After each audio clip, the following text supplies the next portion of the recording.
Is Pharaoh still existing? As he before, resembling an Israelite, not being treated right, enslaved day and night. We just can't go on this way. We just can't go on this way. Please deliver us today. We just can't go on this way. We like the Israelites killing pain. We just can't go on this way. So send us another Moses again. We just can't go on this way. Oh, oh, oh, oh, oh.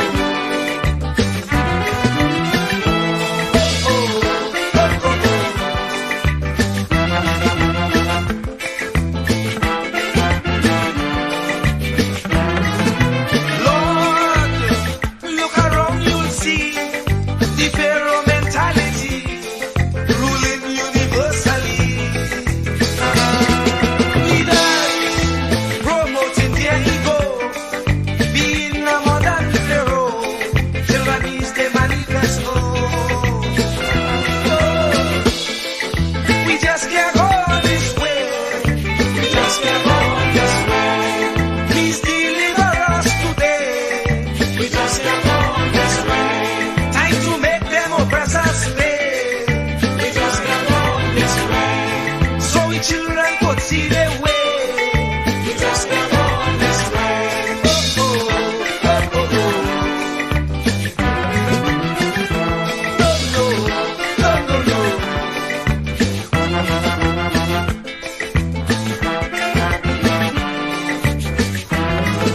The poor have to slave night and day for next to nothing pay, so they can't see their way. We don't enjoy equal facility like Pharaoh and company. Brainwashing we say we free.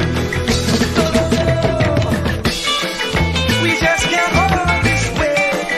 We just can't go on this way. Please deliver us today. We just can't go on this way. Time to make them oppressors pay. We just can't go on this way. So the children could see their way. We just can't go on this way.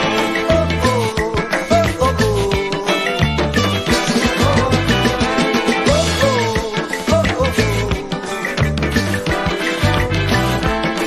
Oh, we just can't go on this way. Please deliver us today.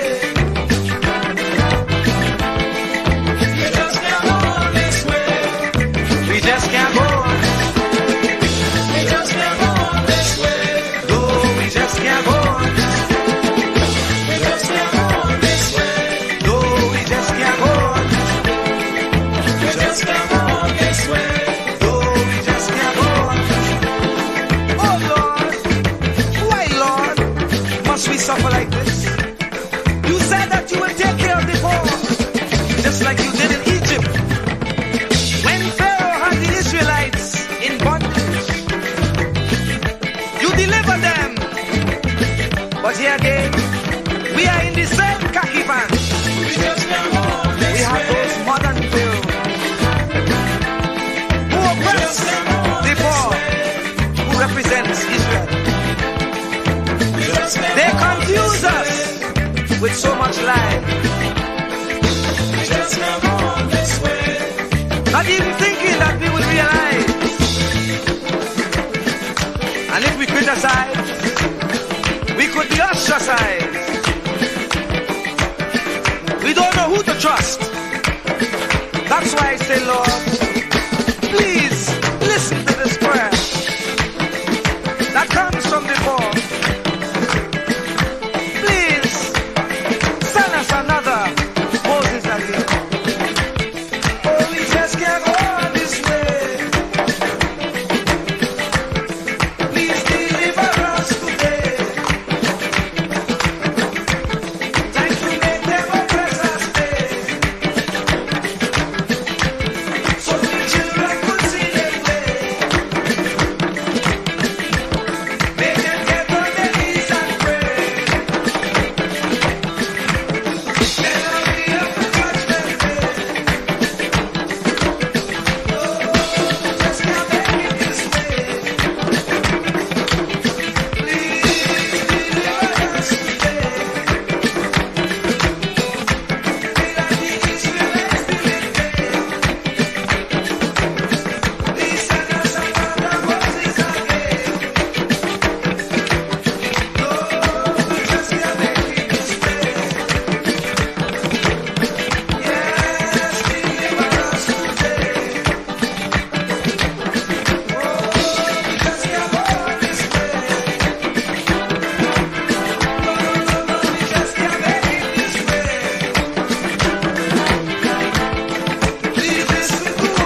say you get up one morning, your elders have something, you don't know how they get it, but you want to use it.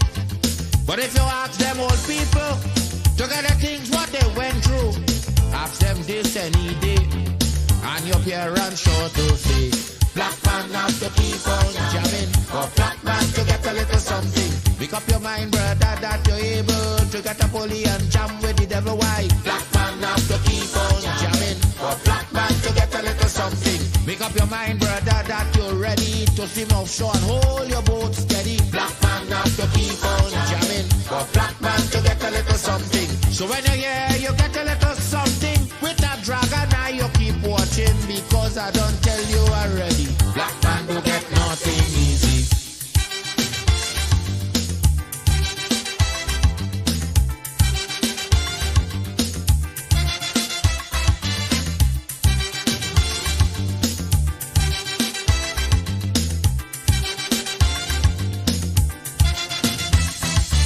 I say you get up one morning, and oil money running. How it come you don't know, so that it can how the thing go. But if they read about Uriah, they wanna find out the pressure. How we get so much old hell to get a penny from TLL. Black man have to keep on jamming, for black man to get a little something. You got to take up your own cash money, pay people for your own refinery. Black man have to keep on jamming, for black man to get a little something. Make up your mind to be a magician, to make money out of scrap iron. Black man have to keep on jamming, for black man to get a little something. So when you hear you get a little something with that eagle eye, you keep watching, because I don't tell you already. Black man don't get nothing easy.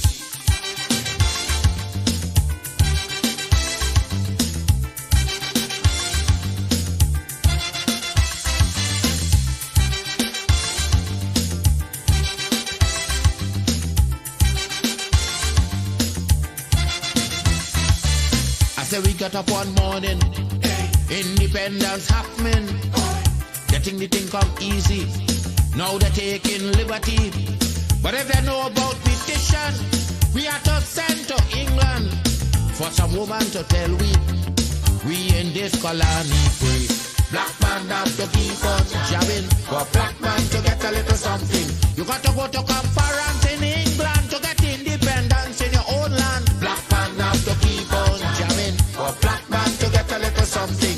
People hold you, humiliate you, turn on and sell you, and then they free you. Black man have to keep on jamming, for black man to get a little something. So when you hear you get a little something with that dragon, now you keep watching, because I don't tell you already. Black man don't get nothing easy.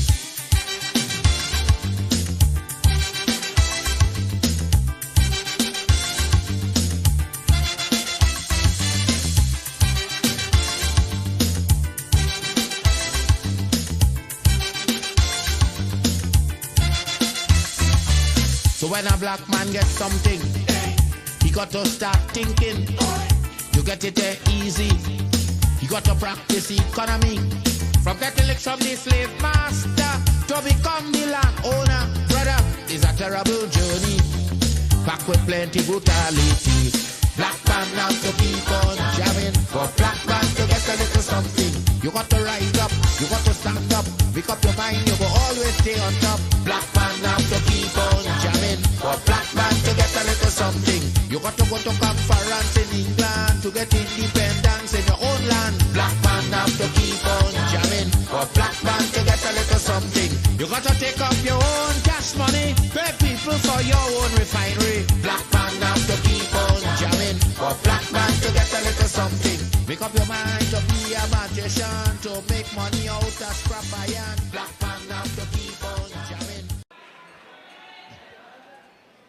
She's going to be singing Plight of My People. Make some noise for Lady Gypsy.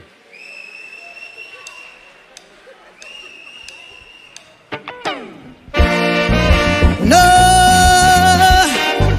plight of my people.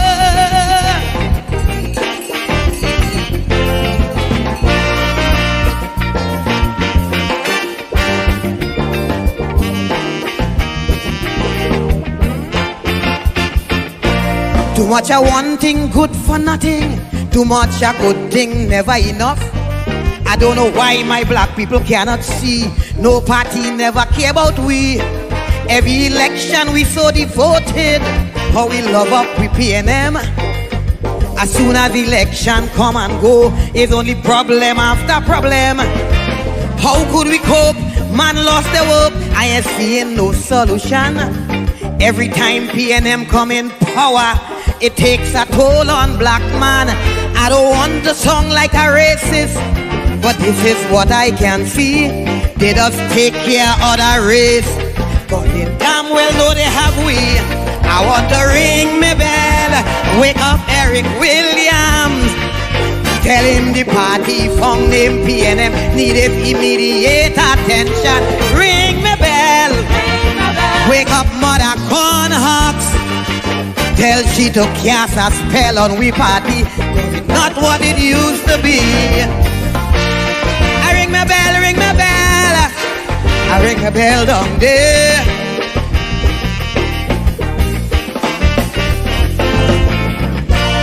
I ring my bell, ring my bell.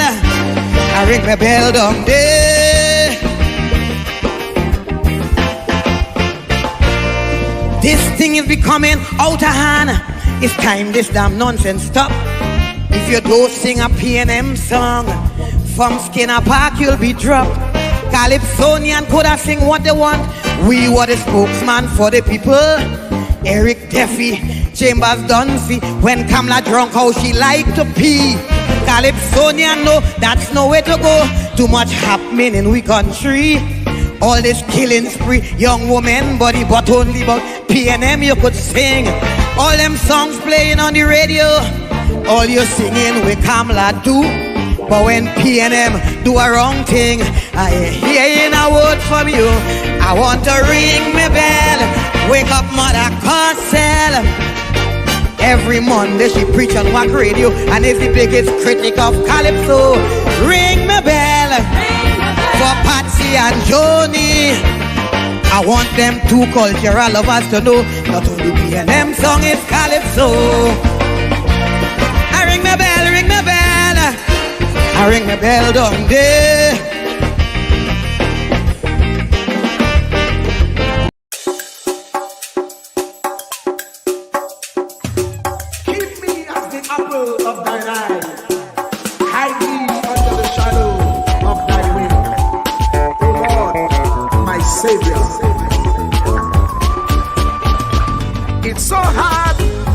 Personal struggle. It's so sad when you feel alone in your trouble. It's real hard when you want to talk to a brother. It's so bad because of how some look at you after. So Jesus, come and be while you fix it. Come and be while you fix it. Come and be while you fix it. Jesus, come and be. Come and be while you fix it. Come and be while you fix it. Come and be while you fix it. Jesus, come and me. Cover my head. Satan want me dead. Cover my back from human attack. So Jesus, come and be while you fix it. Come and be while you fix it. Jesus, come and be while you fix it. Jesus, come and me. People see you smile, but don't know the hurt that you're feeling.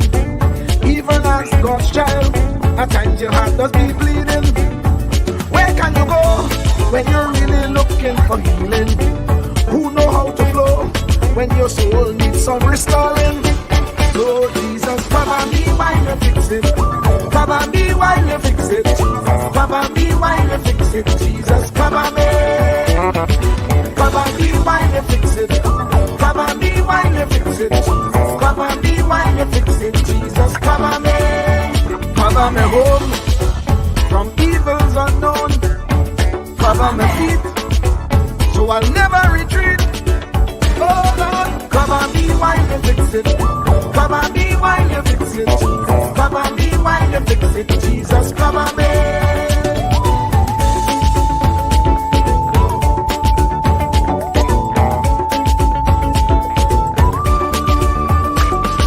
Cover my brother, cover my sister, them who under pressure. Cover